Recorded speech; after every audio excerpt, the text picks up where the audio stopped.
Welcome back, everybody. This is Jeff Hansen. I guess this is the show formerly known as the Daily Dose. I don't know. We got to figure it out, but I'm in between getting some work done. I'm here. I'm in my home office. Dinner's about to start. I had a few quick minutes. I said in my last video, kind of what the video that I announced where I'm coming back and what the channel's going to be, what to expect. I said that I'm a little bit more optimistic about BYU this season than the average BYU fan, and that's true. Now, I don't want anybody to misinterpret that into thinking, oh, well, Jeff thinks BYU is going to go 10-2. He's delusional. No, that's not it.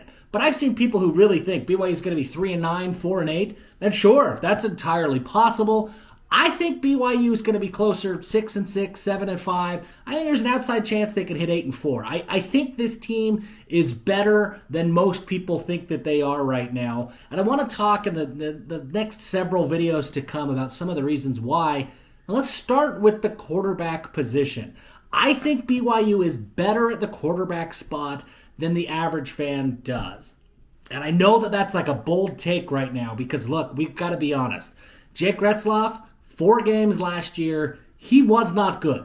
I don't think that's being harsh or anything like that. He wasn't good. He was 0-4 in those 4 games. He turned the ball over too much. It was not very good. Gerry Bohanon was brought in out of the transfer portal. Guy didn't play in 2023, right? I mean, that's not great. He was run out of Baylor. That's not great. I understand the skepticism about the quarterback position, but I want to go through the primary 4 quarterbacks in BYU's room right now and maybe talk about why I think BYU's in a better spot. We'll just talk about each of them. I'll try to be fair, but I'm also not just going to... I think people are writing them off too soon. And I think there's a general... I don't know. I noticed this about every fan. This isn't a BYU fan thing, but whenever there's question marks about a team, you tend to really focus on those question marks when it's your team. But if there's question marks about another team, you fill in the answers really, really quickly, right? Like Arizona's got a new coaching staff, but Noah Fafita's there. Arizona's going to be great. You don't really address the questions. It's really easy to say, no, their questions aren't that big of a deal, but our questions are a big deal. And I think that's kind of what's happening at BYU right now. So let me just talk to it. Let's just get into it. There's 4 quarterbacks who are in the race, 4 horses for who could potentially be the starting quarterback. We'll start with the incumbent, Jake Retzlaff. There is no sugarcoating it. He was bad. He wasn't very good. He was also very early in his career, and it's easy to forget that. I get that he was a JUCO quarterback, but JUCO doesn't mean the same today that it meant even 10 years ago, and especially not 20 years ago, right? The days of a Steve Sarkisian-like JUCO quarterback, those are few and far between now. Cam Newtons aren't sticking around at JUCO anymore. JUCO has turned into a much, much lower level of football. And so when Jake Retzlaff comes in, that transition to the college level was a lot closer to the transition that a high school quarterback has to make to the college level than a junior college quarterback like Steve Sarkisian made, all those years ago. Now, nearly, 30 years ago now? It's different. That is a big jump. So he was a rookie. We won't call him a freshman because he wasn't a freshman, but he was a rookie to this level. He struggled. He struggled like a rookie struggles. Jake can take steps forward, and I think that he will. Now let's talk about some of the things. We know the things that Jake isn't.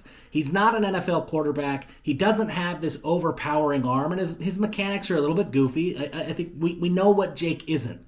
But let's talk about some of the things that Jake Retzlaff is. He's a great leader. We know that. The locker room really, really responds to him. It's easy to forget, but last season when BYU struggled and the offense started to struggle under Kedon Slovis, there were people clamoring for Jake Retzlaff to come in and enter the game, right? They wanted to see Jake Retzlaff. And after that West Virginia performance, which if you look at the box score, he wasn't very good, but the offense had some signs of life. And people suddenly, for the first time, it felt like last year, the offense had some momentum. It still wasn't a good offense. I'm not going to pretend like it was good. But there was some juice to that offense. And it felt like the other players, the wide receivers ran their routes a little more crisp. They made more plays. The offensive line blocked a little harder. We saw some of that with Jake Heaps and Riley Nelson back in the day. That Jake Heaps had way more raw talent than Riley Nelson did, but the team responded to Riley Nelson a lot better, and I think that the team responded to Jake Retzlaff a lot better than they did Kedon Slovis. He's got something in the locker room. His teammates respect him, and if he can just get a little bit better, and he needs to get a little bit better, I think that there's something there. Don't think he's an NFL quarterback. We're not going to talk about the things that he isn't.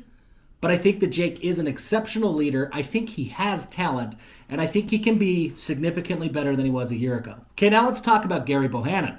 Gerry Bohanon gets run out of Baylor. Okay, let's digest that a little bit. Baylor turns to Blake Shapen instead of Gerry Bohanon. Now, what did Gerry Bohanon do? He got them to the Big 12 championship. Then he got hurt. Shapen came in, did his thing. That's great for Baylor. I get why Baylor invested in Blake after that point and invested in Blake Shapen. But they ran out Gerry Bohanon, and he went and did his thing. And after that, Blake Shapen never really panned out.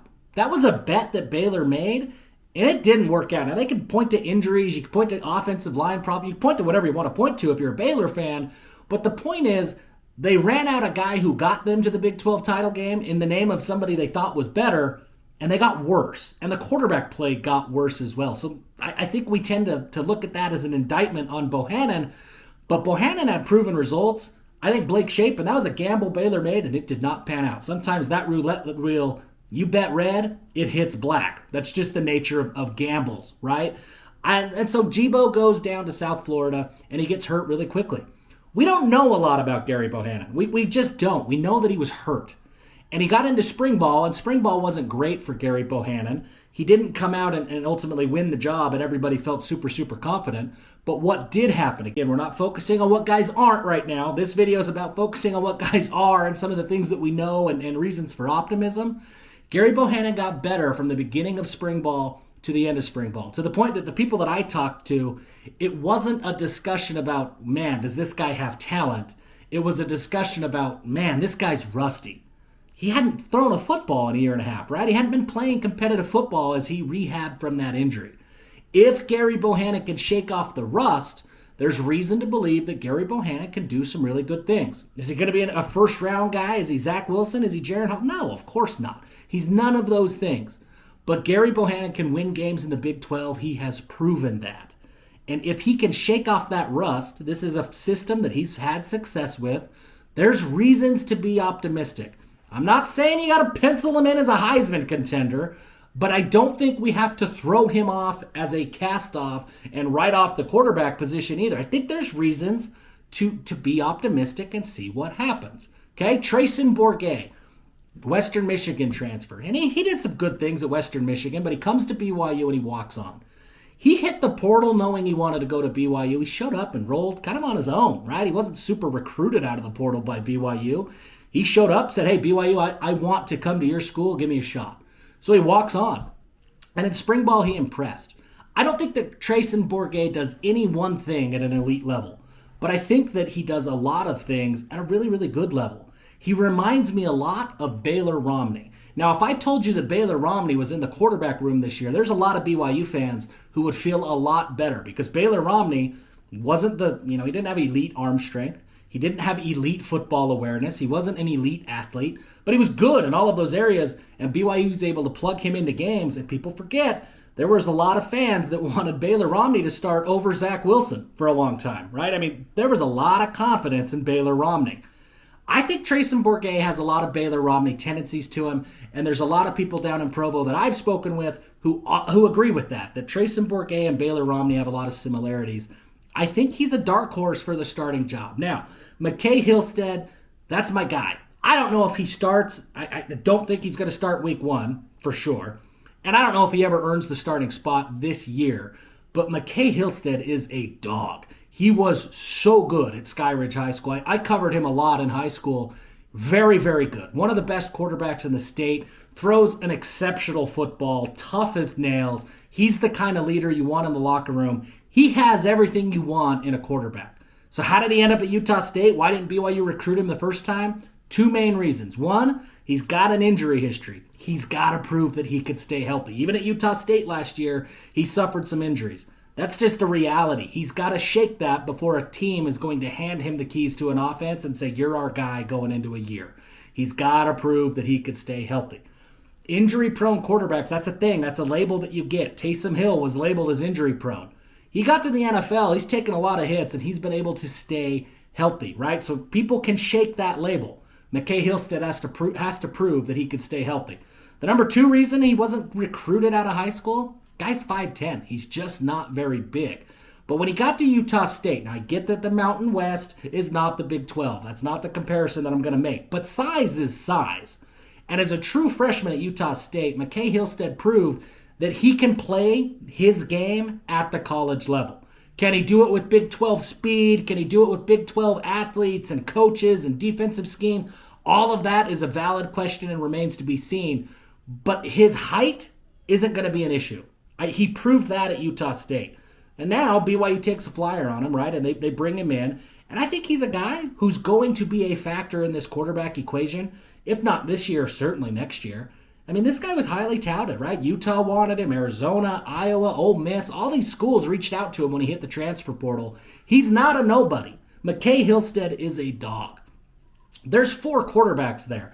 I don't think any of them are first-round guys. I'm not going to sit here and try to tell you guys that, hey, BYU's got no quarterback problems. They do. They've got to figure it out. Somebody has to step up and win it. But Kalani said it at Media Day. There's 4 quarterbacks who have college experience. Somebody go out and win the job. There's not very many colleges who can tout 4 quarterbacks with starting college experience in their room. And that's what BYU's got. That's not necessarily, that everything's going to be okay, but that's a reason for optimism. I think this quarterback room is better than we think it is, right? Better the collective fan base. I think it's better than we think it is. I don't think it's elite. I don't think there's an NFL guy there. But Alan Bowman took Oklahoma State to the Big 12 title game last year. Alan Bowman was a cast-off. He was on a, 3rd, 4th school, 6th, 7th year. He was a cast-off and written off by all of college football. And Alan Bowman took Oklahoma State to the title game. Now, he had Ollie Gordon, right? He had an elite offensive line. He had a lot of pieces. There's a lot of pieces that have to step up in order for BYU to get to a Big 12 title game. And I don't want to create any expectations. That is what I think is going to happen. But if Alan Bowman can do that, I think these 4 guys in the BYU locker room, we should be a little bit more hopeful that one of them is going to step up and really surprise us this year. I think all 4 of them could, and one of them just has to go out and do it.